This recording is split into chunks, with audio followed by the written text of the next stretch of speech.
Hello, everybody, and welcome to Podcast Period, the internet's stupidest podcast. My name is Ben, and with me today, as always, is my co-host David.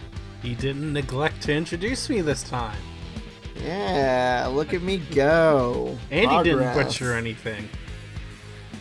I don't ever butcher anything, okay? You messed it up last time. I messed nothing up last time. Proof is already out there on the internet. You can deny it all you want, but it's there. Listen, okay? What I say goes.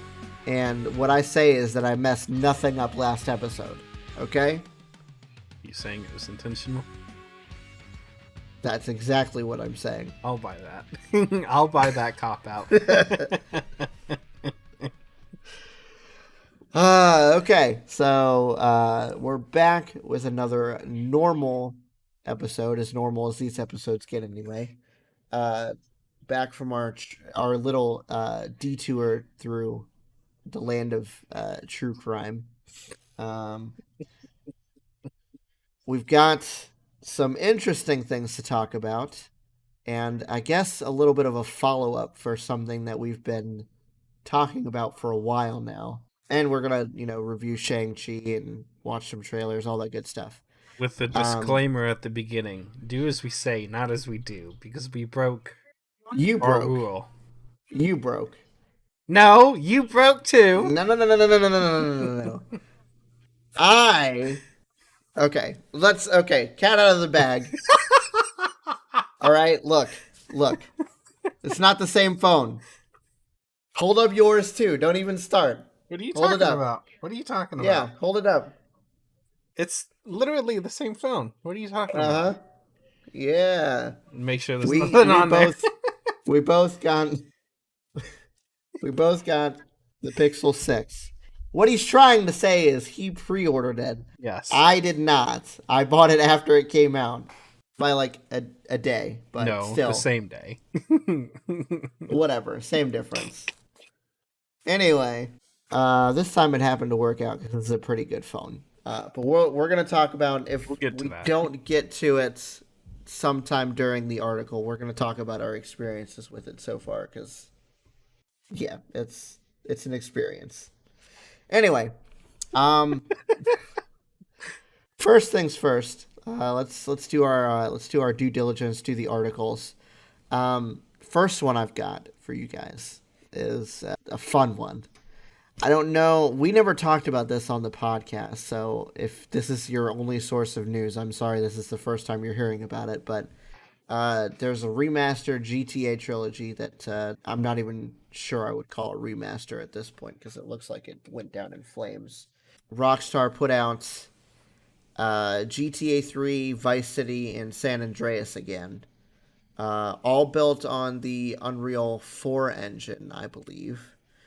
With updated graphics, but it doesn't look like it's doing so hot, mostly on the PC launch, because Rockstar servers were down for almost a day, and they have taken it off of PC store shelves, so you can't even buy it anywhere on the PC if that's your preferred choice of platform. I was going to try and play this because I think it was supposed to come out on the Game Pass. It may have just been on the console Game Pass, but I thought it was on the PC one too. Even if it's not, I'm 100% going to get this. I loved Vice City. I love San Andreas. The only way I can play it is on a non-functioning piece of hardware right now because it will not. I wanted to play it from the beginning, but there's some issue with the disc I have of Vice City, and it will not load through the first mission. If I load into my save game, it's fine. So it's clearly an issue where that particular spot on the disc is. It needs to read that information, and it can't. So, I mean, I could always get another copy of it, probably, but or play the PC version. Which is exactly what I want to do. Yeah. But not like a backwards ported. Got to jump through 50 hoops to get it working. I don't want to do that. I want it to work. And this would, It should It have may worked. it might it was the idea was there that it may have worked when you first downloaded it, but clearly that's not the case because No. it's gone already. So, whatever. Okay. So, hopefully they fix it. Is it worth it to do this, or should they have just done GTA 6? Should they just get on with it and do something for I 6? mean, I guess it just all depends on how much work this took them because, I mean, one, clearly it's not the Not. best remaster in the world. But two, I mean, it's an old PC game. It can't have been that hard to do something with, and it's not even like we're talking like a '90s PC game, like a DOS era one, moving it up to nowadays, which could be argued that's just as easily done through like a DOS box emulator or something like that. But this is like a early 2000s. We're talking Windows, Yeah, this is a maybe 98 DirectX. XP, something like that. Yeah, it's Yeah, DirectX already. this is a DirectX game, so Mm-hmm. theoretically it shouldn't be You would that think it hard. wouldn't take that many resources to do it, but You wouldn't I don't think know. so. Clearly, well, I mean, this is just par for the course. What have they done that hasn't been an unqualified disaster at launch? Red Dead 2, bugged as all get out. Yep. The dang launcher was a disaster. The launcher was so bad, it broke my ability to play GTA 5 for a long time because the launcher wouldn't work, but then they forced you to go through the launcher even if you had it on Steam already. It still goes through the Rockstar launcher. Yep. So because that was so badly broken and implemented, I couldn't play GTA 5 for a while. It's like, you broke a game that's been on a computer for 5 years, it's stable, there's nothing wrong with it, and you broke it because you introduced a launcher for another game. Mm-hmm. Congratulations. That's something only EA or Rockstar could do, honestly. Yep. And I hate saying that because everything they've put out, I haven't done Red Dead, but I love Grand Theft Auto is my life. It really is. I love it. I can't defend them on this kind of crap though. Like, get your stuff together. You would think with how much money they've had, with how much money they've made off of GTA 5 alone, releasing it 360, PC, and Xbox One, PS4, and then next gen consoles now coming up. They're gonna do one plus all of the stuff through online. Yeah, God, I guess I shouldn't be surprised. So 2 re-releases, plus the original release, plus all of the money they've been making through GTA Online. A disgusting amount of money. And we couldn't get a simple DLC. They couldn't make a half decent port of a mid 2000 PC game. Yep. Let alone single player DC or DLC for a game that's been out for, what is it, 2013? Almost 10 years at this point. Ridiculous. So stupid. It does look like it did. It does look really good. It looks nice. People were throwing shade at the graphics because they could have been more realistic, but honestly, the original games never looked that realistic to me anyway. They always looked kind of cartoony. Yeah. So I'm glad they leaned more into the cartoony aesthetic. I mean, what do you want? Do you want updated assets of everything and complete? Do you want it to look like what GTA looks like now? That's not characteristic of the game. Yeah, exactly. I'm sorry. That's not remastering a game. That's making a new game with an old storyline. I don't want that. It looks great. If it would work. It does look good. Yeah. Yeah, it's the only caveat, huh? What buffoons. Anyway, I think this is the first time we've really lampooned Rockstar in this on this podcast, so probably won't be the last. It won't be the last. Considering what this is. It won't be the last. Woo! All right, now on to our probably biggest, the biggest company that we bash or the company we've bashed the most, I should say. Let's well, talk about some Alder Lake, shall we? well. What can we say? We could go all positive on this and The be like, day has finally come that Intel has brought something to the table. That's okay, all. That's what we can say about this. we can, and we could leave it at that. We're not We going won't. to. No. Alrighty, so to finally break the broken record, we have finally gotten something from Intel that is competitive, which is what we need. After years, Years. literal years of us talking on this podcast about them bringing something, anything half decent to the table. They've finally done something different. Finally. I mean, I don't even think we talked about 11th gen because it was almost a downgrade in some ways. We may have talked about it like when it came out, but I don't think we went into anything crazy about it. No, because it just wasn't worth talking about. It wasn't. After 10th gen, it was like it's literally the same thing again, Exactly. five times in a row. All right, so what did they do? What did they bring us? They have a whole new core architecture. We finally got past Skylake cores. So not only have we gotten past Skylake cores, which is what everything was based on up until now,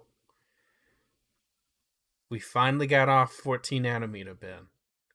Finally. Oh my god. It's 10 nanometer. It's Intel 7 now, right? Yeah. Intel 7 is what they're calling it, but it's 10.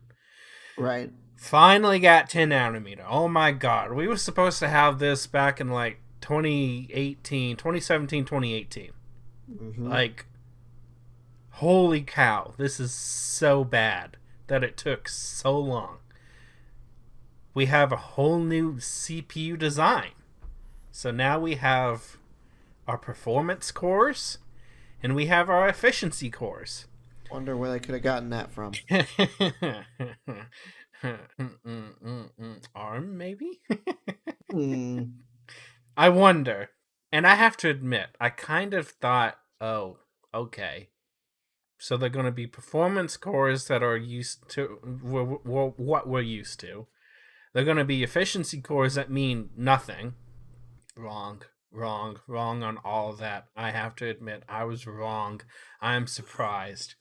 We got a whole new Windows out of it because technically 12th gen Alder Lake is supposed to be on Windows 11. You can run it on 10. It's not a very good idea. They came out with a whole new scheduler and everything to handle the trade-off between your performance and your efficiency cores if you need to do some trade-offs back and forth, whatever the case may be. Windows 10 probably wasn't going to handle that very well, and instead of doing an update, which they could have done, we got Windows 11, which is a whole nother kettle of fish that we'll start shooting here in a minute. New platform, DDR5. They will support DDR4, but DDR5, PCIe 5, so long Gen 4. I don't even think I have a Gen 4 device yet. I don't. So short-lived. I don't even have a Gen 4 device yet. We don't need it. Nothing's going to take advantage of it. Nothing's really taking advantage of it now. Yeah, no Bye-bye. Up to 5, which is great. I mean, at least it's there in the future whenever something comes along that's going to actually support it. That's ridiculous. That is ridiculous. PCIe 4 has only been out since 2017. Yeah, and it really didn't start getting integrated until the last, like, year and a half, 2 years. Basically, yeah. So, bye-bye. Oh, and then a few other things, they've got advanced UHD graphics driven by XE architecture. They're still Intel's crappy graphics. A whole bunch of SKUs, same as everything else. 12900K, top of the line.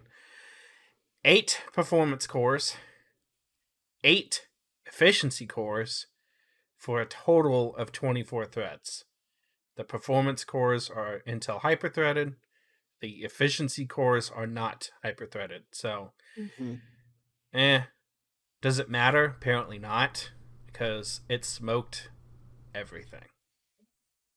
Literally everything. It is back on top. There's no question about it. It even took down AMD's 5950X, their 16-core chip. Which is to be expected because it's 8 and 8, which means it's 16. So it's a 16 core going against a 16 core. If Intel did everything right, theoretically it'd be fine, and it is. One big drawback to that, and it's a big draw, they are not leading the way in performance over efficiency. These things are sucking back 240, 50, 60 watts. Let's just say that you should be prepared to have your electric bill go up if you're using these for any sort of productivity work or anything like that. Yeah. Now, if it's just gaming, they're doing pretty good. It's about comparable to what Ryzen's drawing. But when you got to put the balls to the wall, it's sucking it back bad. And for context, my 8-core does 80 watts tops, fully loaded. And they're running, I think it was like 140 on the closest thing, because they don't really have an 8-core variant to compare it to. Because even the i5 is a 6-core chip with 4 efficiency cores. So there's really nothing. The 12900K, which is the 1624, apparently on Cinebench R20, was sucking back 307 watts. Ouch. Yeah. Which is 100 watts more than the 5950X doing the same test. And probably, I'd say, with 200 watts minimal more. Performance gain. Yeah. And probably 200 watts more than the 5850X, because that's going to do about the same as the 3700X, and at most, like I said, 85 watts. So, yes, it is doing better. It takes a lot of power to do it. So the question becomes, what is AMD going to do to strike back? Because clearly they have some options. Just have to wait and see. But it's so exciting to be able to straight face say, okay, now you can choose Intel if you want because it's the best. Because it is the best. You actually have some options now. Just a fanboy. But if you go AMD, you can say it's competitive, it's less electricity, less cooling demands, smaller cooler options. And you're not stuck with crap. Right. Because it's not crap. So it's exciting to see both as viable options. It all depends on what you want to go for. Do you want extremely high performance? You've got Intel. If you want the performance with the efficiency, Ryzen is the way to go. If you want DDR5 and PCIe 5, go with Intel. If you don't care, if you want the cheaper stuff, go with AMD. It's nice, like you said, it's nice to be able to say with a straight face that Intel is now an option again. It is an option. Because the last 2, 3, 4 years, you couldn't say that realistically. They might have been on top for a little bit, but as soon as Ryzen brought out their next thing, it blew Intel out of the water. As soon as Ryzen 5000 series launched, that was the end of it. And even the 3000 series, Intel could beat them in gaming, but that's just because all the games are optimized for Intel, have been for years, because AMD wasn't an option for about 5 years. Period. End of discussion. And the 2 or 3 years before that wasn't that great either. But as soon as Intel came out with, the 2600K, and AMD came out with Bulldozer, that was it. That was 6-7 years of just ugh. It wasn't doing anything for AMD. Yeah. And then if you wanted performance for multi-threaded productivity stuff, AMD was an option with Ryzen 1000 series. Honestly, get a Threadripper. Yep. 3000 series made it competitive with gaming, or a high-end Ryzen 7. Or you had those were still 8 and 16, weren't they? The 7 was an 8. The 9s gave you the 12 and the 16. So the 39... Well, yeah, it was 8 cores, 16 threads, is what I meant. Yeah. Yeah, so... No, I thought you meant 16 cores. Yeah, I got you. No, yeah, the 7s were 8 and 16. That's all they've been. The 1700s was 8 and 16. They've been 8 and 16 for the last 5 years. They got really good. And they gave you a 9 option, which got you 16 cores if you wanted it, which beat everything Intel had. Intel had nothing to compete against the 5950X. Nope. Even HEDT sucked. And if you still need HEDT... There's only so many Skylake cores that you can fit into one die. That was the problem. They had to cut back on 11th gen because of that. They literally cut out 2 cores on 11th gen. They went from 10-core i9... 10900K down to the 10850K because they had to downbin it a little bit because the 10900Ks they couldn't make. So they came out with the 10850K, which was like a 100 megahertz downclock just to make that work. And then the 11900K comes out and it's an 8-core chip again. You cut off 2 cores. They had to because they were stuck on 14 nanometer for a decade. Yep, basically. What feels like a decade. Anyway, good job, Intel. Finally, we'll bash you later. Well, we can bash them all we want for Windows 11 too, because I have feelings about that. But we'll save that for the Windows 11 piece. Okay, so this might be where we get into our Pixel experiences, but for now, we're gonna bash Google for a little bit. Whoops. Because they did something real dumb. Whoops. Not super dumb, but still funny dumb. So, my Pixel 2 was not affected by this because I was stuck on 11. But anything beyond that, obviously, would have gotten the Android 12 update. And apparently, Google sent a bunch of those eligible Pixel users a 1.8 gigabyte update to Android 12, which was basically the same OS that they already had. Basically the same build. Might have been a little bit different, but that was it. Yeah. Whoops. And if that wasn't bad enough, apparently some of those builds were people getting Verizon builds of Android 12 on their non-Verizon phones. Whoops. Yeah.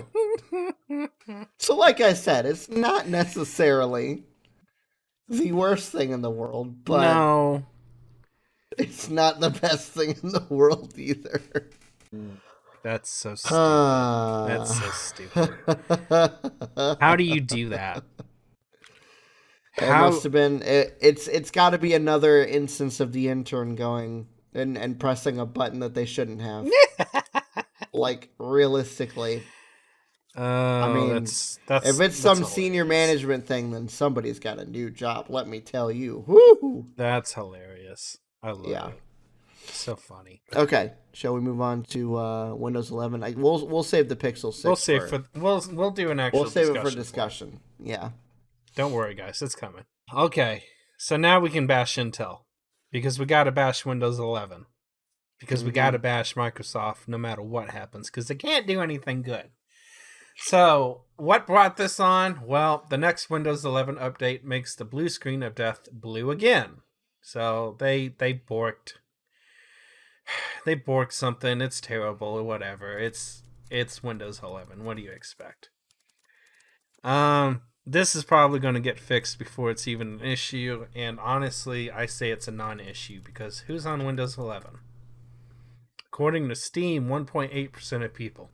That's all it's gotten. I'm not surprised by that.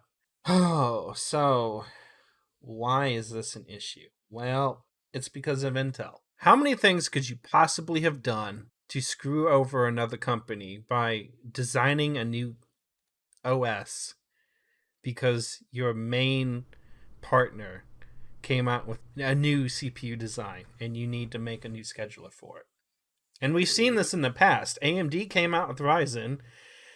The scheduler didn't know how to handle the two chips on a die situation, so they had to update Windows 10 to get that working correctly. It's not the same in this case because it's still all one die, but it's still two different types of core going on. So Windows 11 bugged a lot of Ryzen users.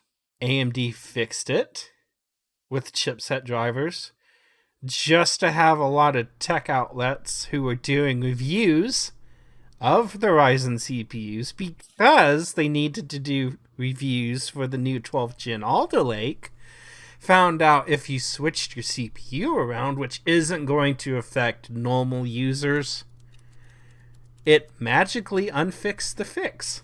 So it rebugged the software again and crippled AMD's performance.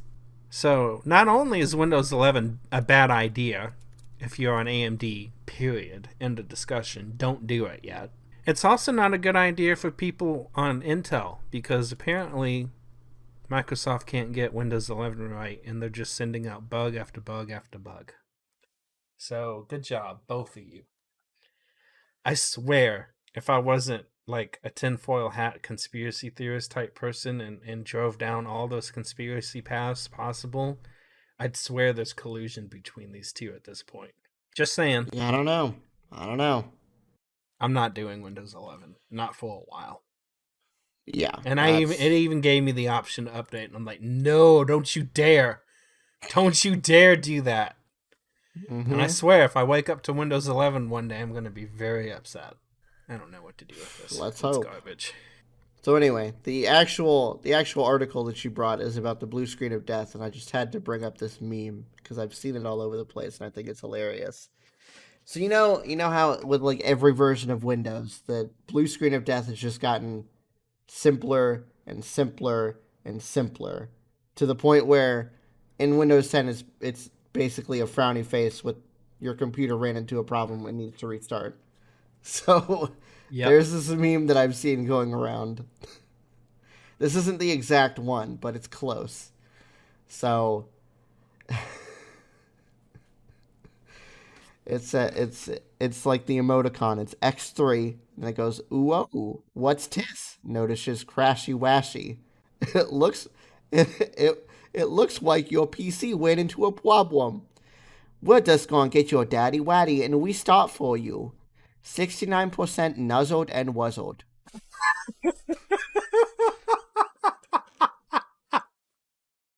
I haven't seen that one yet.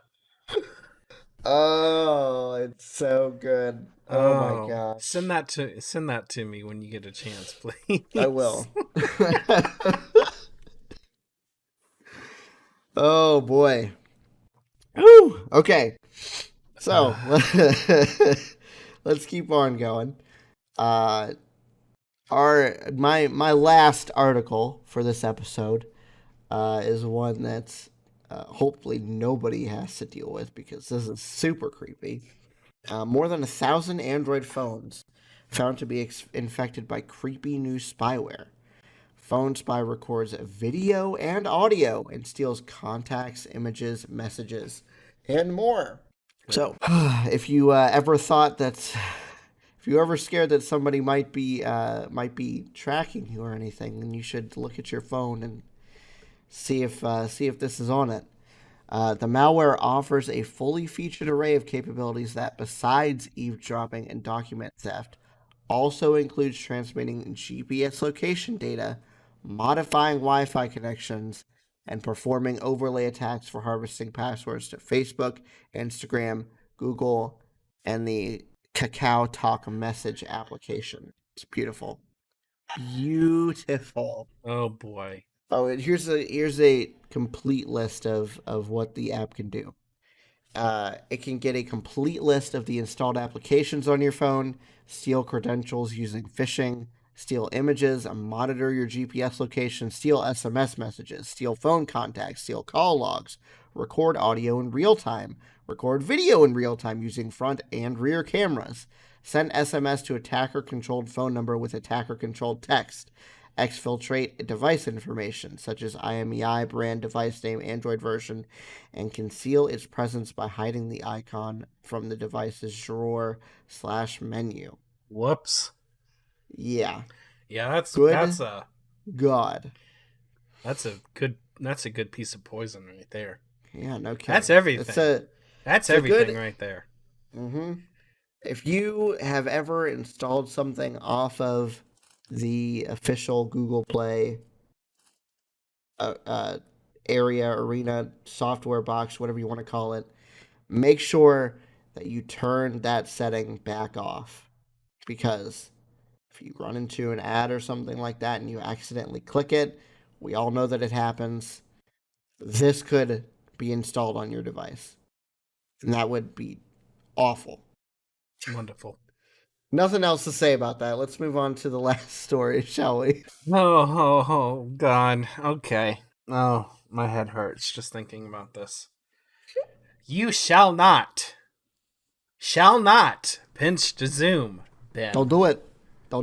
You can't do it.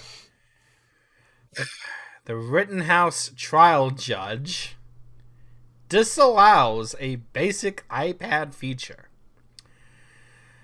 So, Kenosha County Prosecutor Thomas Binger, might be Binger, whatever, Binger, I'm going to say, cross-examined murder suspect Kyle Rittenhouse yesterday. He wanted to show Rittenhouse video on an iPad and used the touchscreen feature that phone and tablet owners around the world use every day, pinch to zoom. Judge Bruce Schroeder's ruling? You shall not pinch. No pinching, Ben. No pinch. No capes. No pinch. You shall not pinch. Schroeder prevented Binger from pinching and zooming after Rittenhouse's defense attorney, Mark Richards, claimed that when a user zooms in on a photo or video, Apple's iPad programming creates what it thinks is there and not what necessarily is there. Let me just, for anybody who's doubting and is watching our video version, let me just disprove that to you right now, okay? This is one of the nice things about having a Pixel, is because it's got one of the best cameras on the market. And there is image processing. But if you're pinching to zoom on an already existing photo, nothing is being added. Okay? Here's a picture that I took earlier today. It's probably not going to show up very well on the camera. That's okay. It's good enough. Now I'm going to zoom in on it. Okay? Is there anything there that wasn't there before? No. It's just a zoomed in picture. Can I see some stuff a little bit better? Sure. But is there stuff there that wasn't already there? No, because that's not how that works. This isn't some crappy CSI program where you zoom in on a license plate that's 4 pixels long and 5 pixels high and you magically get a license plate number out of it. It's not how technology works. No. Okay? No. No. Anyway. All right. So, Richards, which is Rittenhouse's defense attorney, provided no evidence for this claim and admitted that he doesn't understand how pinch to zoom works. But the judge decided that the burden was on the prosecution to prove that zooming in doesn't add new images into the video. While Binger proceeded with his cross-examination, he used a Windows PC connected to a TV instead of an iPad to display drone footage from August 25th, 2020, the night of the fatal shootings in Wisconsin. While the TV screen seemed to provide an acceptable alternative to Benjer's preferred method of zooming in on the iPad. Rittenhouse testified that he couldn't tell what was happening in the video in response to some of the prosecutor's questions. Okay. So the video still was allowed to be used. But what? Are we going to say the TV is going to start? The Windows PC won't insert new images if you zoom in, okay? That's not how it works. There's no AI on a Windows machine. None whatsoever. That's stupid. That's got to be the dumbest thing I've ever heard in my entire life. Jesus. I don't know. I don't know. I don't know how to respond to this. Legally, you don't want to add anything that could be more prejudicial than probative. Is this going to help, or is this just going to throw bias into everything? Okay, yes, AI processing that is altering the image would be prejudicial in this point. Get a court expert in from Apple? Prove that that's not what's happening? Let the jurors figure it out? Something. You just don't throw out evidence. Now, that's not what happened in this case, because he was just allowed to use an alternative display method to show the evidence. But good God. Ugh. Stupid. I can't. No pinch. No capes, no pinch. You shall not pinch. Hey, let's move on to the discussion topics. Get past this stupid. And into the Shang Chi, shall we? So before we get into our thoughts, I'll just read a quick synopsis, and then we can start talking about it. Martial arts master Shang Chi confronts the past he thought he left behind when he's drawn into the web of the mysterious Ten Rings organization. Ooh, spooky. So, I have my thoughts about it. I think I vaguely know what your thoughts are going to be, but I want you to go first. Where do I start? The movie itself is really good. It's Marvel. It played well. It's opening the doors to something. It's exactly what I expect out of a Marvel movie. I take issue with the artistic creativity in this movie. Specifically in the beginning, because it either my brain accepted it at the end, or there was less dramatic use of CGI. But oh my God, how much could you possibly throw in there, and could you make it any more obvious? It was like motion blur on steroids at points, with the martial arts moves and the effects and the trees moving. And it's like, this looks totally cartoonish to me. Not in the way it looks, but the way it was animated and how things happened. Right.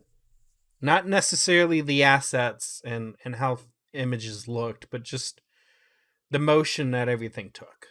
And it's like, okay, I'm a little upset with this. And it either got toned down towards the end, or I just started to enjoy the movie more than complain about the effects at the beginning. Because it did take a little bit for the movie to get going. It did. So, I don't know. I still take issue with the artistic direction that it took. But the movie itself is really, really good. I don't know. I didn't notice anything like that, so I'm not sure exactly what you're referring to. I thought it all looked about par for the course for a Marvel film. CG looked good. The action looked good. I was fine with everything. Maybe it's an imaging processing issue that was happening. Maybe Amazon wasn't playing nice with it that day, or the TV wasn't playing nice with it, and it got better as it went on. I don't know. I mean, it's hard to say. I got it from the legit source that it's supposed to be on. It's on Disney Plus. That's what I watched it on, so that should be exactly how it looks. Right.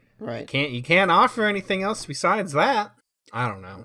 It's a good movie. It's a really good movie. I like the story. I'm interested to see where it goes. I just took a lot of issues with the fight scenes and whatnot in the beginning, and the CGI looked too heavy for me. I like the ambiguity of the alignment of the father, I guess.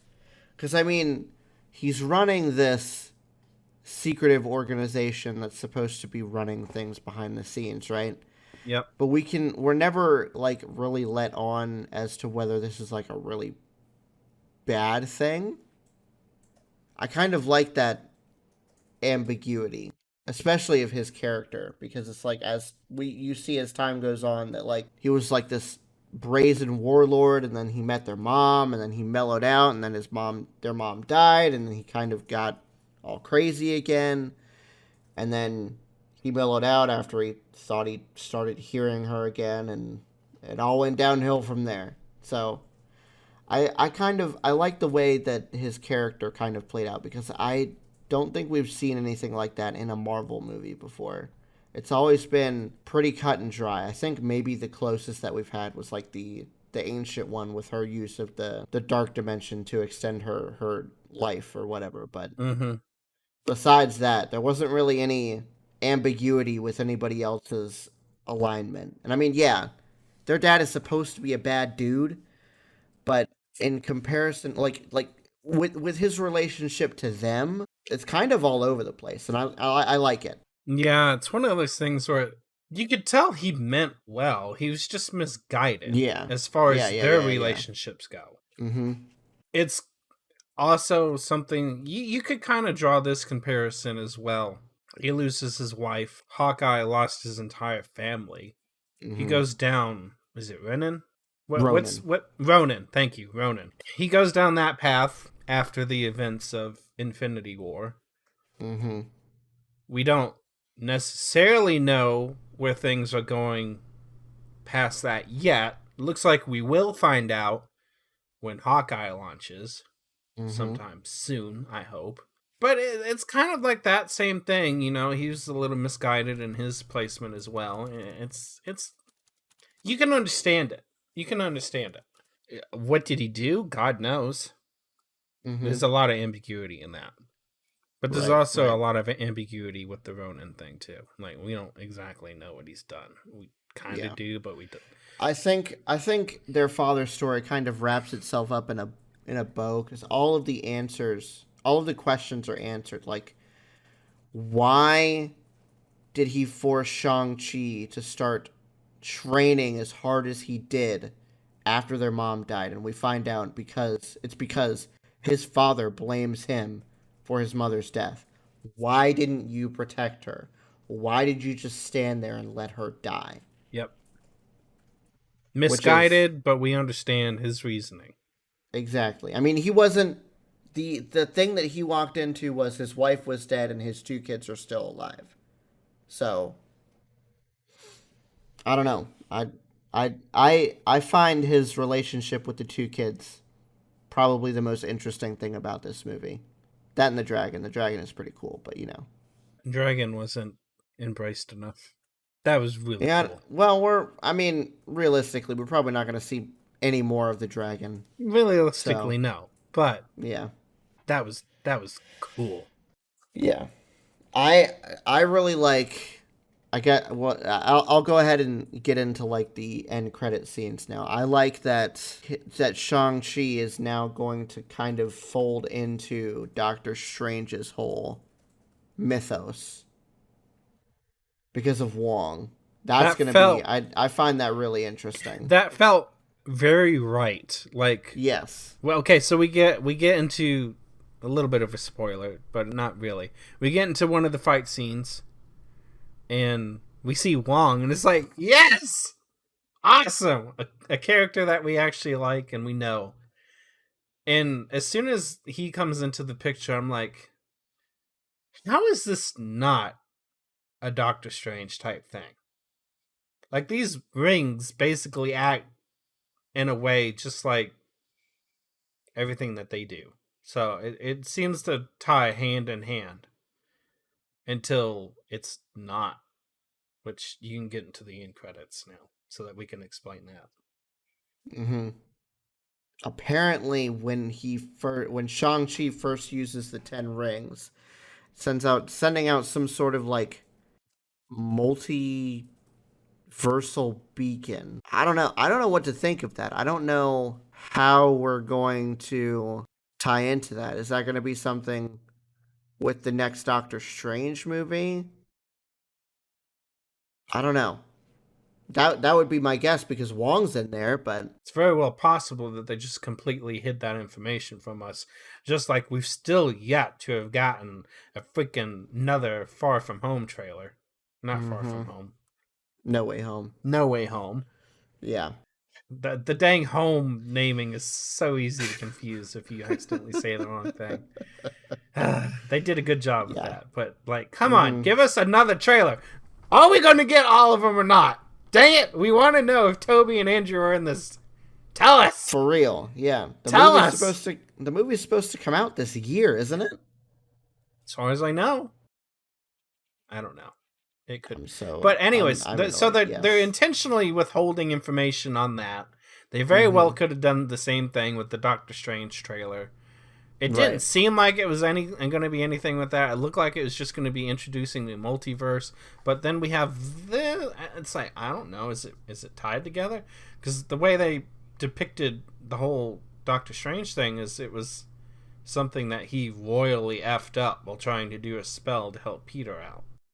Didn't look like it was anything to do with anything that happened in Lord of the Rings. The Ten Rings. Yeah.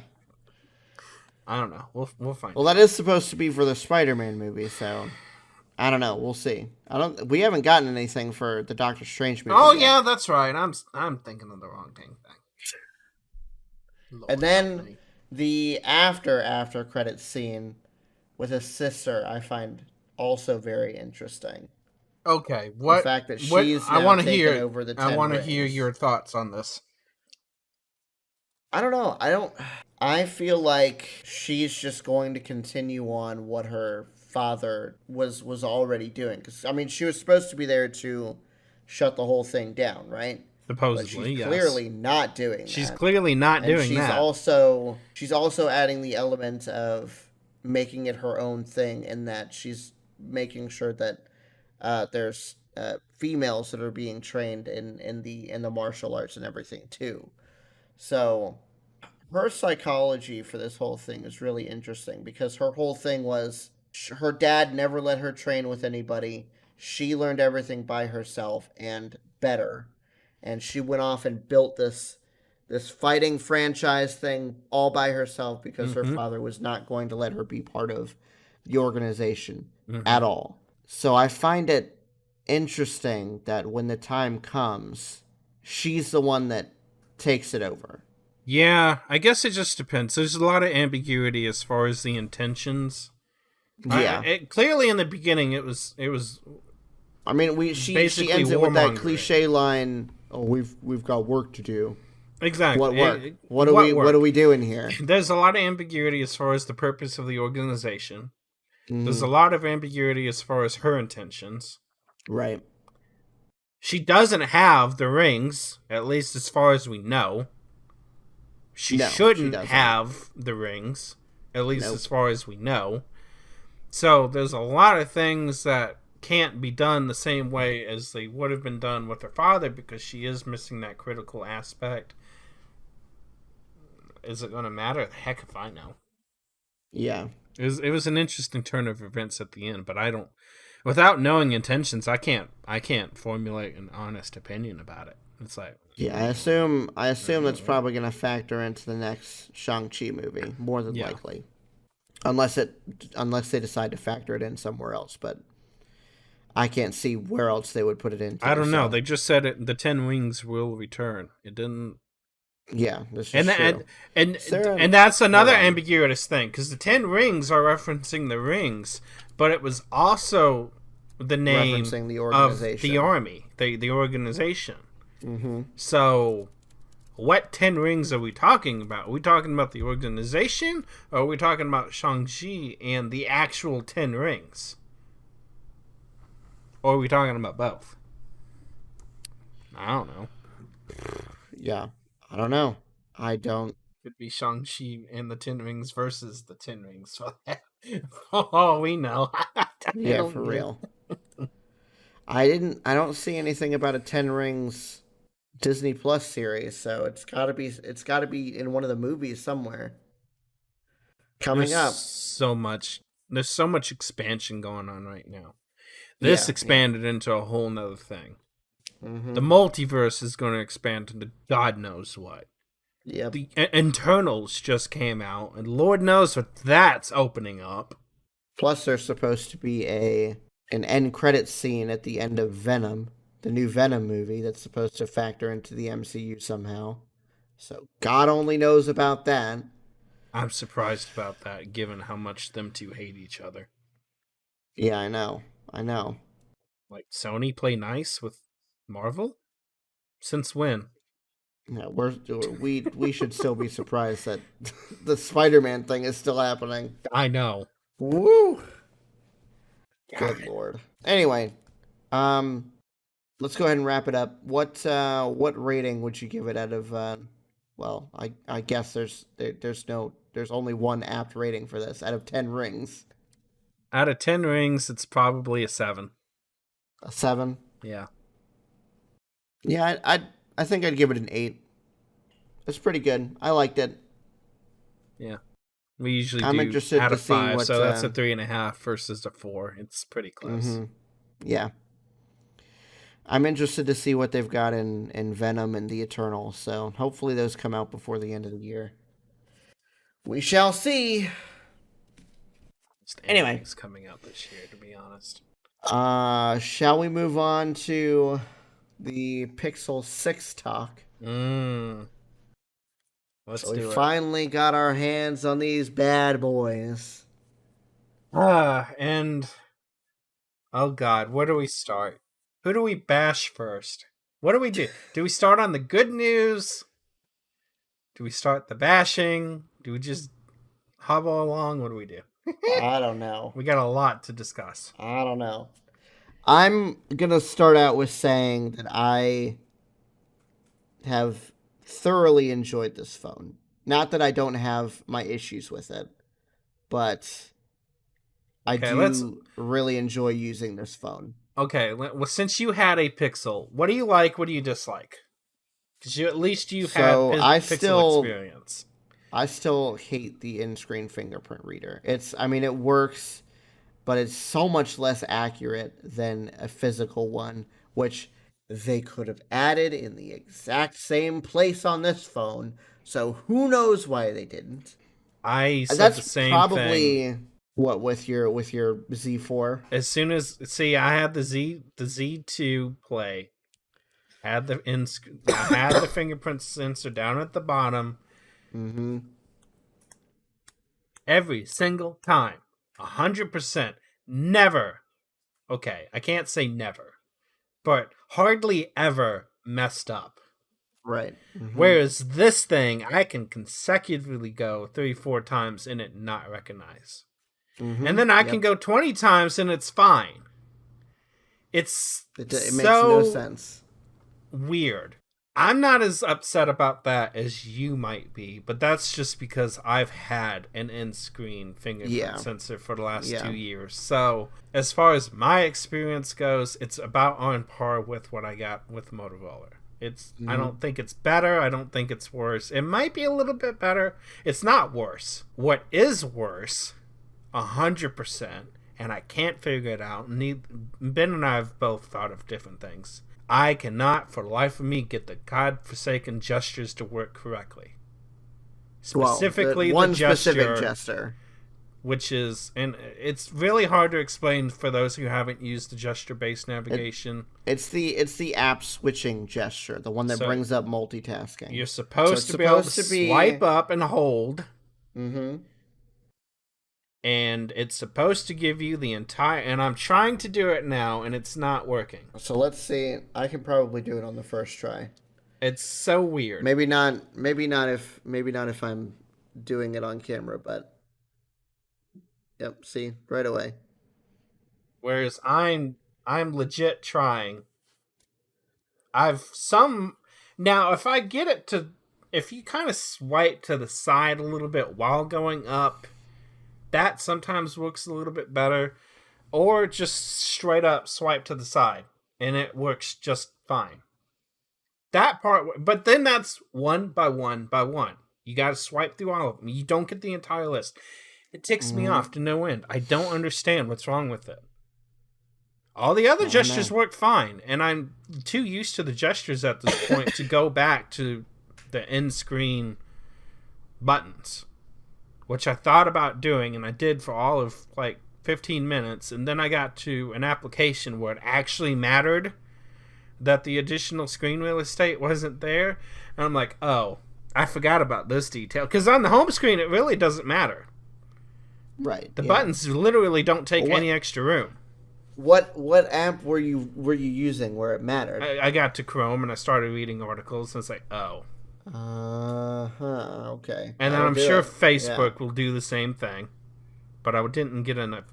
I was like, oh, okay. I did forget that these buttons sometimes do stay on the screen. I mean, I got used to it.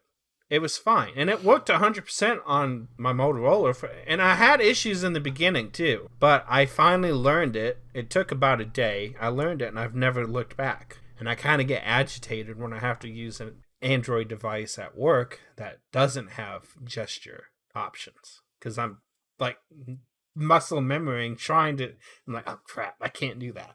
Mm-hmm. Everything else is 100% an upgrade. Fingerprint sensors on par. The gestures are a downgrade. At least for now. For everything. Because there's other gestures as well. Right.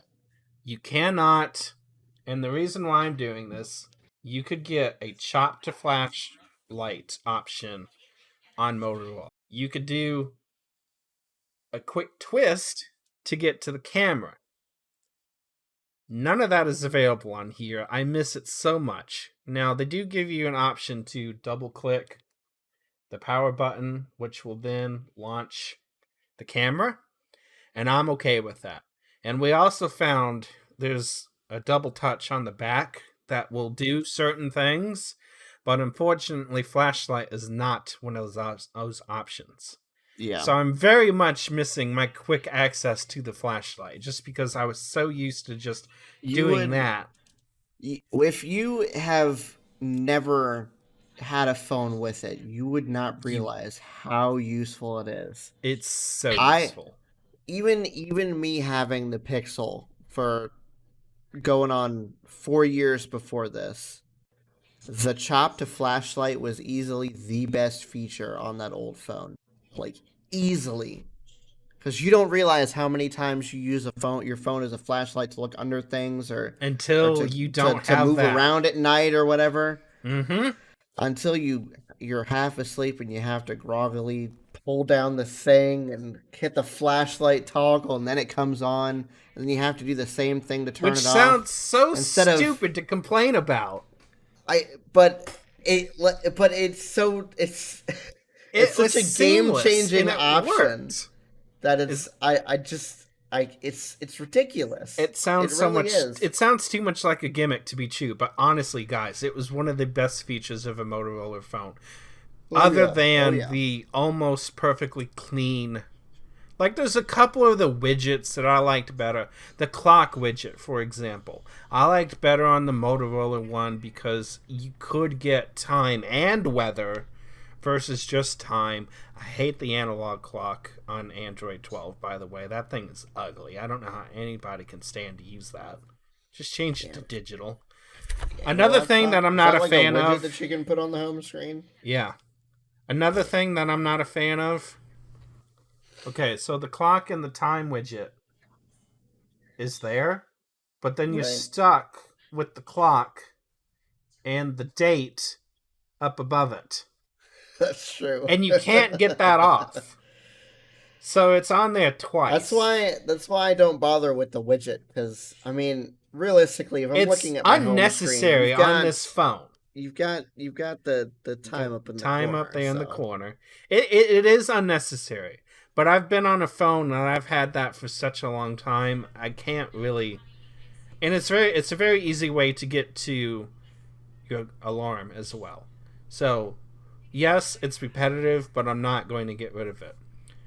I also can't stand, and this is about one of the last complaints I have. I can't stand that the Google search bar is stuck on the bottom. I want it up top where it freaking belongs. The fact that you can't move it is what makes me mad. Because, okay, some people might say it belongs on the bottom. Great. Give me the option to move it. No, you can't move it. It's just there. You want to get rid of it, you have to get a new launcher. It is a little annoying not to be able to move it, but I've gotten used to it at this point, so it's not really a point of contention. I'll get used to it. I've gotten used to it. Okay, fine. Everything else is okay. So the gestures suck, mostly because the lack of gestures, and the one bug that I'm having because Ben doesn't have the issue with the swiping to switch apps gesture. Not at all. No. So that's just something up. I don't know what it is. Maybe it's just me. But I could do it on the other phone just fine. So I don't think it's me. I think there's something a little bugged out, but I'm not sure what it is. Maybe it's screen protector. I don't know. I mean, it could be. Did you, speaking of which, and I did notice that this did help. Did you improve the touch sensitivity option? There's an option to increase touch sensitivity on your screen, specifically for screen protectors. No.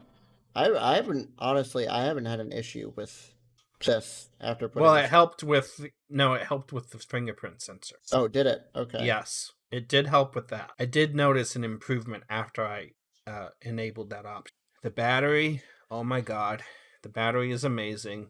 I've been off the charger for 12 hours, listening to music basically all day long. I'm at 55%. You're right. That helped a lot. I just did it 3 times in a row with no problem. There you go. Okay. You're welcome. So if anybody's having an issue with that, and you used a screen protector, try improving your sensitivity, because I noticed it. I didn't think it did anything at first because I was just scrolling to see, this is the same. But when I started using the fingerprint sensor, I was like, oh, yeah, that's helping a lot. The battery is amazing. Gosh, the display. I think is beautiful. our experience with the battery, I think, is the same, because I've had mine off the charger since like probably 8:20 this morning, and it's now 10:40 as of time of recording. I still have 30%. I've been doing stuff on this phone all day. I haven't put it on the charger once. Yeah. So I'm talking. I'm not just talking heavy like watching YouTube videos or anything. I played games. I watched YouTube videos. I watched TikTok. I scrolled through Facebook. Scrolled through Reddit. Anything that you could think of. This was not a light day on my phone. Still 30%. This is the lowest I've seen it get since I've had it, and I'm still impressed with it because, okay, another thing that's bad, but you might be used to it. Battery usage. Does their battery usage thing make any sense to you whatsoever? Or is this the same as what it was on your other Pixel? I never paid attention to it enough. Okay, I used to use it a lot because I used to care, but this one's making me care less because I'm not killing my dang battery, so yeah. I literally didn't have to charge it on the dang car. Like, I didn't bother plugging it in. What did I plug in? I plugged in my Pixel Buds because I use those all day. Even though the case is fully charged, I still wanted to charge it in the case. The Bluetooth issues that I had, they're gone. I haven't tried GPS, but I know the GPS is going to be fine. I get better cell service. Wi-Fi calling is amazing. Wi-Fi calling is very nice, yes. I love that feature. Feature I didn't have. Screen's beautiful. The camera's... Oh, God. Okay. The 90 hertz screen... The 90 hertz screen, before we get into the camera, going from 60 to 90 I didn't think does it'd make a not difference. seem like that much. But the increased fluidity, it's so nice. It is so It's beautiful. Nice. It's beautiful. I wouldn't... Everything. If I was having a little bit of an issue with the battery, maybe I would experiment with turning it off, but as is, nothing. No problem. Maybe 2 years down the road when the battery's worn out a little bit. Maybe. But they've also taken a lot of measures to counteract that. But I did run into exactly what I feared this morning. So because I am still quite used to my what used to be 4 a.m. wake up time. Mm-hmm. I'm still quite used to not getting a lot of sleep. 6 hours is about all I do without waking up. Now I can force myself to go back to sleep, no problem. But I did it this morning, and I go to check my phone, and what did it do? It got all the way to 98%. So my fear that it wouldn't be charged before I woke up is actually a reality if you wake up too soon. So they're doing adaptive charging. They will charge it up to like 80%. So if you at 50, it'll go to 80. And if you've got your alarm set and it's 6 hours from now, it'll hold 80% all the way up to wherever it needs to start charging again to get it to full battery by the time your alarm goes off. Yep. Well, if you wake up before your alarm, depending on how much early you woke up, you might find that your phone is like at 80% still. Just depends. I think that's a little annoying if it's an issue all the time. But if it's going to save the battery, if I wake up to a phone that's 95% charged instead of 100% charged, am I going to moan, groan, and complain? No. Considering And you can also considering turn it the off. battery life on this thing is disgusting. Oh, no. 5% is like It's not. it's nothing. It's not changing anything. No. So they're doing a lot of measures to keep it intact for a long time. What is it? It's like a 5,000 milliamp hour battery, isn't it? It's something like that. If that's the case, it's like a full 1,500, maybe 2,000 milliamp hours bigger than my old phone. So I fully expect to get 2 days out of The this. Pixel 6 is 4614 milliamp hours. Okay. And if we compare that with my Pixel 2, that's, what did I just say? 4614. 46? Something like that. That's about 1100 milliamp hours more than my old battery was. The Z4 had a 3600 milliamp hour battery. So I'm 1,000 more. 1,000 more is still 1,000 more. It's making a difference. Mm-hmm. And this is a bigger screen, higher refresh rate. 5G supposedly sucks down a little bit more power. Oh, okay. Sure. Here we go. Here we go. Now we can really start getting into the complaints, unless you have more. Oh, we didn't appraise the camera yet. Oh yeah, the camera. I haven't got to play around with it much, but it's gorgeous. It's like one of the best cameras on the market. You can't complain about it, really, realistically. Okay. You came from a Pixel 2. They haven't really upgraded the cameras up until now. Now they're an upgrade. You have no idea. No idea how much of an upgrade it is for me. I knew Motorola had a reputation for bad cameras. Oh my god. Ben, this thing is disgusting how much clearer everything is. Even zoomed in to the max.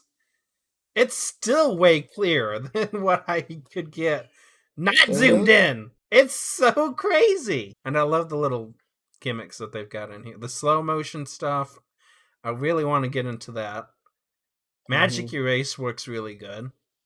I still haven't played around with that, but I want to. It works. Let me tell you. Does it works. Now, it does some weird stuff. If you're trying to get the primary person out of the camera, that they took up a good 40% of the frame. It has a really hard time guessing what was behind them. You can see the imaging processing on it. It's like, oh, you got some work to do. Yeah. But background crap, oh my god, it blends so flawlessly. I can't even tell sometimes. They did a good job with that. I'll have to take some test pictures and play around with it later. It's so good. So good. Okay, so what are your complaints now?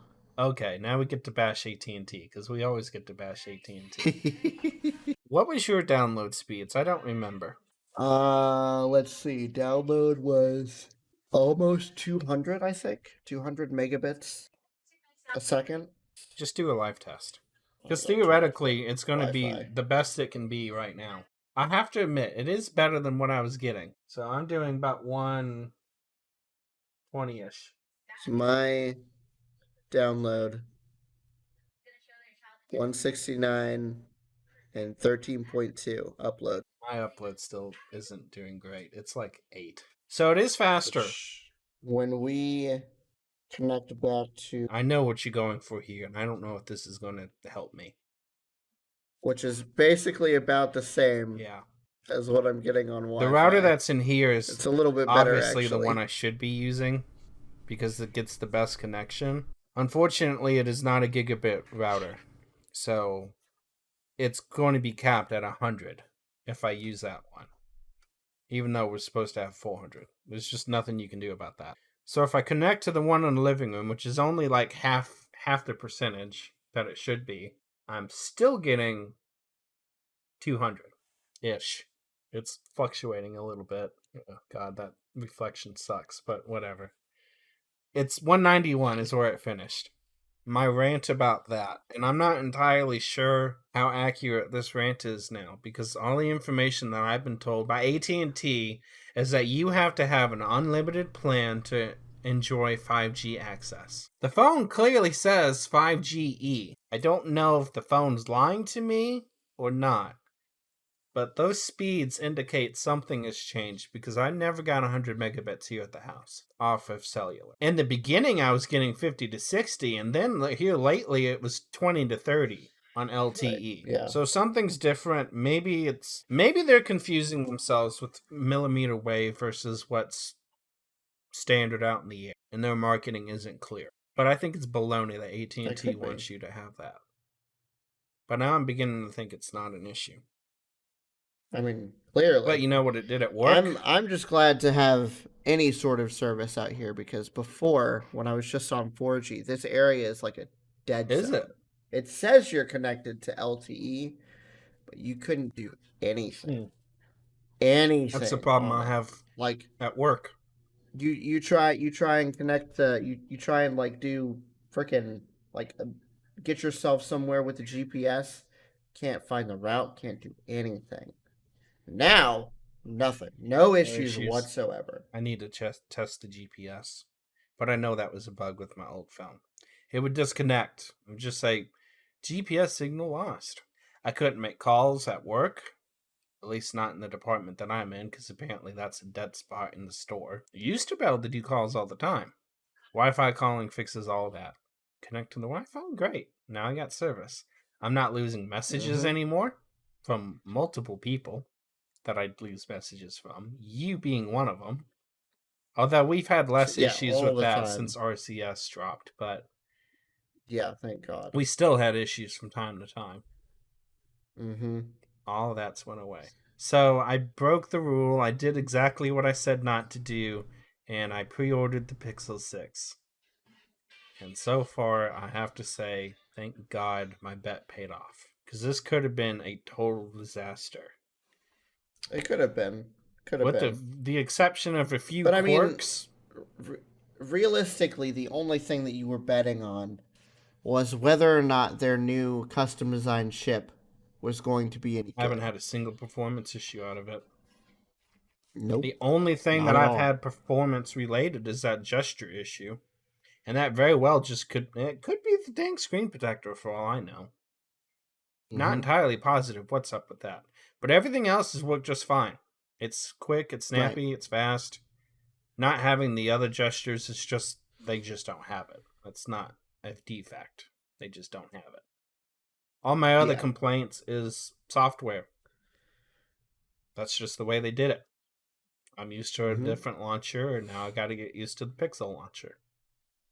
And who knows, they might add some of these features that I'm wanting in future versions. We'll just have to wait and see. And then I'll really have good prices when I can get Android 13 and 14 without wondering, oh God, is my phone going to get updated? No more worries about that. It would be really, it would be really cool is if they implemented some sort of way to create your own gestures. Yes. Like where it uses the accelerometer and everything. Which is exactly what Motorola did. You do a gesture, whatever gesture you want to do. And build your own. It records it, and then you assign that gesture to task, whatever you want. That'd be great. That'd be perfect. That would be, if somebody built that, that would be game changing. You just do that. I like the I like the double tap thing that they. Not, I didn't like any of the options that it gave, but it's a good idea. The screenshot is the only option that seems halfway decent. Everything else is like no. Yeah. Screenshot, yeah, maybe. And with this phone, I might actually take that into consideration because I'm not a fan. I don't know why. It just seemed easier to grab the bottom button and the power button when they were side by side. Power button being on top breaks that. Right. Now you got to grab the top power button and the bottom volume button to get the screenshot. Whereas I used to be able to do it with one finger if I was good at it. But it was just more natural to not have to bridge a button. That's just button placement. I'll get used to it. Okay. Good phone. Good phone. Yes, very much so. But I'm never pre-ordering anything again. Oh, we didn't even talk about that fiasco. Ben? Oh, when did you order your phone? Twice? Oh, that was my fault. That too. But okay, so let's see. Let's go into my email. I ordered my phone 28th or the 29th. October 28th. Okay. Is when I ordered my phone. And what day did you get your phone? I got my phone on the 8th, actually. I got it on Monday. Okay. So he ordered Thursday the 28th and had his phone Monday the 8th. When did I order my phone? It was probably a good couple 3-4 days before that. The 25th. The second order. The 25th. Okay. The first one was the 24th. And I canceled that because and that was my fault. I didn't realize that the Pixel Buds had 2 color options. When I realized that the dark olive was an option, I was like, oh no, I'm getting the dark olive. I am not doing the white Pixel Buds. Not happening. Mm-hmm. And when did I get my phone? You didn't get your phone until, what, like 2 days ago? The 11th. So I ordered my phone a full 3 days before he ordered his. And it took 3 days longer for me to get mine. Why, Google? Why?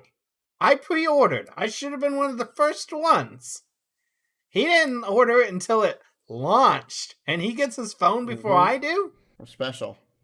And I still got the Pixel Buds. And he got the free Pixel Buds. Offer. Even though that it wasn't offered. It was really cool that they sent you a coupon for that. It really was. Yes, that was cool. Because those Pixel Buds are amazing. I'm betting that they've got to be doing some sort of like special like features or something between that and the Pixel. So that'd be the only like real reason to do that. So far they haven't.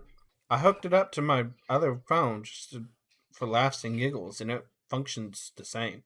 So far they haven't, but that doesn't mean it can't change. I'm sure there'll be Pixel-specific options. On your other phones, don't you have to download like an app to get to the settings for them? It installed it automatically, now that you've mentioned it. Okay. Yeah, you don't have to do that on the Pixel. The functionality is built in. Technically, the functionality is built in. It automatically downloaded the Pixel Buds companion app. And it gives you the functionality, but you don't have to have... Probably because it's already built into the phone. So they don't have to add an app. No. But, oh god. You can get to the settings and everything through the Bluetooth menu. Sweet. I didn't think I'd like them. I really didn't. I haven't gotten them for how long the damn thing's been out now? A couple of years? The Pixel Buds? Yeah. I mean, they had the original ones. They have the 2, and now they have the Series A, which is the ones that we got for free. Mm-hmm. The only thing that I wish they had, and it's just because it's the Series A, I wish I had the volume controls. It's the only thing I miss. Because it would be nice to be able to adjust it from the Pixel Buds. But other than that, things are amazing. I think noise canceling would be nice too. But again, they're $99 Bluetooth They're $99. Headphones. You can't really complain too much. If you want those features, get the full Pixel Buds. Mm-hmm. But they were free with the phone, so I'm not complaining. Not one bit. I still haven't gotten mine because, again, it happened. I think I ordered mine it had to have been 2-3 days after I ordered my phone because they sent me that coupon code. But Okay. God, we All spent right, too let's much move on time. to our final section of the show now that we've got our rants and all that good stuff.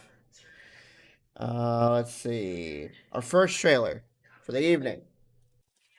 The Book of Boba Fett. Finally. Let's watch. I am not a bounty hunter. I've heard otherwise. I know that you sit on the throne of your former employer. Jabba ruled with fear. I intend to rule with respect. You were all once captains under Jabba the Hutt. I'm here to make a proposal that's mutually beneficial. Why speak of conflict when cooperation can make us all rich? What prevents us all from killing you and taking what we want? If you had spoken such insolence to Jabba, he'd have fed you to his menagerie. Please, speak freely. Finally, some more Star Wars. After the long drought that has been since The Mandalorian Season 2. Finally, more Star Wars. Well, you got to be very careful about wishing for more Star Wars because we've gotten Oh burned. no, trust me. I know. Yes. So much. But I am happy with the direction that it's been going since the Season 2 of The Mandalorian. Very happy. Considering that they've had Jon Favreau at the helm. Kennedy. That man is a Star Wars godsend. No more Kathleen Kennedy, please. No more of her genius decisions. Let's just say that. Yeah. On to the next trailer. Ghostbusters Afterlife, the final trailer, has finally dropped. So we're going to watch that. I remember Revelations. And I looked as he opened the sixth seal. There was a great earthquake. Judgment Day.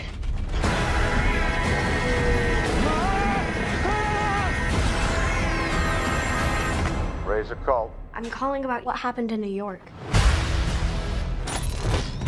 There hasn't been a ghost sighting in 30 years.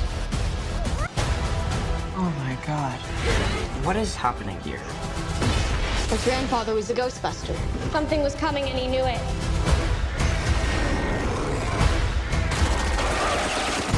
I think we opened the gates of hell. Hey, have you missed us? Yes. 1,000%. Yes. Okay, now did you hear... I need this movie in my life. Now did you hear who I thought I heard last time? Yes, they're both there now. Okay, can't believe I messed up. We've got Bill Murray and Dan, other guy that I can't... Dan Aykroyd, yes. Mm-hmm. They're both in there. And I presume since there's 3 Ghostbusters in that ending shot, we're also going to get Ernie Hudson back. Probably. Which is also exciting. Maybe we'll finally have something that's decent. A remake. Well, it's not a remake. I still have refused to watch that Ghostbusters reboot, remake, whatever that they did. The all-female one in like 2016 or whatever it was. I haven't seen it either. I don't even know if it was supposedly any good or not. I don't know. I don't want to watch it. The first 2 movies were just fine as they were. I don't understand why they had to go back and try and reinvent the wheel with it. Anyway, I'm going to say I would... I'm not even going to feign. I would go see this in the theaters. 100%. Wait till it comes out. No. Rental. You'd wait for a rent? Really? Yeah. No, I'm not. Okay, if we go for ratings, yes. Sorry. Yes, that's what we're doing, David. That's the whole point of this thing. Getting confused. It looks good. I'd go see it in the theaters. If I was going to go to the theaters. I'm not going to. But neither of us are. So. Spoiler alert. Anyway, let's move on to the penultimate trailer of the night for Morbius.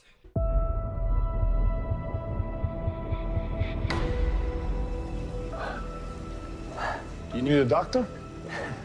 I am a doctor. I should have died years ago. People all over the world have my disease. I'm here to find a cure. We have to push the boundaries, take the risks. If you're gonna run, do it now. People are strange. Dr. Michael Morbius, you've been missing for 2 months. When you're a stranger. Then you were found on a container ship that washed up off of Long Island. Faces look ugly when you're alone. What did you do to yourself, Doctor? I wish I knew.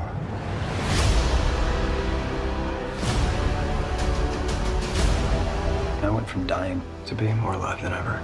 It worked. Not exactly. I have increased strength and speed and some form of bat radar. What else can I do? There are limits. There has to be. There's something inside of me who wants to hunt and consume blood. Michael. When you're a stranger. Faces come. And you control it. I don't know. That was funny. Yeah, I can tell that they're trying to set up the Sinister Six now with him and Vulture, and I think I want to say, and I can't say for sure because I haven't seen it and I haven't gone to seek anything out, but I'm pretty sure that Vulture also appears in the end credits of the new Venom movie. I could be wrong, like I said, but I'm like 99% sure. So we'll just have to see. This looks good. I have no idea, man. I really don't. I'd probably say I'd wait for a rental on this one. Not because I don't think that it's going to be good. This trailer just doesn't get me, like, up and going. Even, like, the Ghostbusters one did. It looks interesting, but it's not interesting enough to me yet to want to go out and watch it in a theater. I would say wait for a review. Yeah. Because I'm not sure exactly what this is. My fault for not knowing the backstory. But it's like, okay, is this going to be a really good movie or is this just going to suck? And I can't tell from this trailer. Yeah. It looks good, but it just might be terrible to me. I don't know. Wait for a review. All right. Let's move on to the final trailer of the evening for Limitless. So you're probably asking yourself why I'm dangling off a rope 1,000 feet off the ground. I'm asking the same question. Well, Disney wanted to make a show about longevity. Turns out this has something to do with it.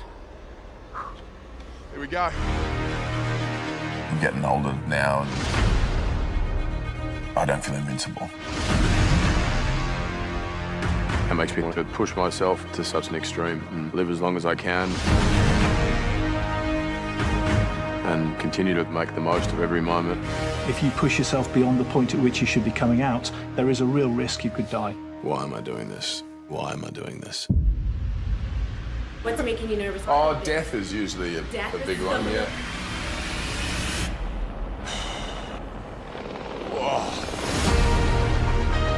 We want to make you so resilient. How can we be present with our stress now so that it doesn't kill us later? So strong, so powerful. If this is going to challenge your body, it'll challenge your brain too. That you can go toe-to-toe with Father Time, and he's not even going to bother you.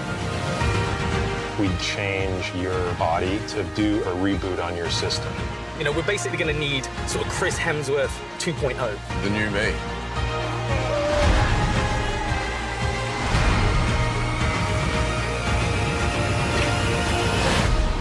Let's get on with it, shall we?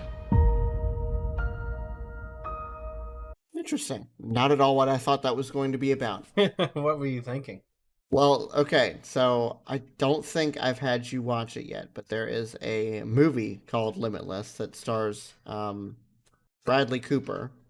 There's also a show called Limitless, which features Bradley Cooper, stars some other dude that I can't remember the name of. Both are about a pill that unlocks the full potential of the human brain. Both very interesting. I like both. And that's what I thought this was, because Disney had bought Fox, and that whole thing is like a Fox thing. Okay, so. Gotcha. It's literally named the same thing, but this looks interesting too. It's kind of cool. Disney Plus is just killing it. Oh yeah, It's ridiculous. This is like one of the examples of something that, while it might not necessarily cater to me, this looks like something that somebody would actually watch instead of half the garbage that's pumped out onto Netflix nowadays. The only thing that's halfway interested either of us that's been put out onto Netflix is that movie with The Rock and Ryan Reynolds. Everything else is, which I'm still gonna watch. It's out now apparently. I saw it on my father-in-law's Netflix while we were over there today. Got homework for tonight. Interesting. All right. Well, I think that's where we're gonna leave this episode. What was your rating for this? You didn't give a rating. I guess I'd probably watch it. I mean, it's hard to give it like our traditional rating, but it is because it's a different. This would be something that I would watch on it's like a lazy Sunday watch, I guess. Mm-hmm. Yeah, it's exactly what. This would be something where you're in. It's like a Sunday afternoon. You've just eaten lunch. You're getting ready to just chill for the rest of the day. Mm-hmm. This would be perfect to throw on. Yep, I agree. It is kind of hard to give it a rating. I'll watch it. Looks good. Looks interesting. Yeah. All right. Anyway, that's where we're gonna leave this one, guys. Thank you for coming along this ride with us. Hopefully, it doesn't turn out too long because I'm looking at the runtime now and Anyway. Yeah. Whoops. Yeah, we'll have to see what this trims down to. Anyway, thanks for listening. Be sure to leave a rating on whatever podcasting platform you have been listening on. If you're on YouTube, leave a like, subscribe, make sure you turn on notifications. And yeah, we'll see you guys on the next episode. Bye-bye. Bye, guys.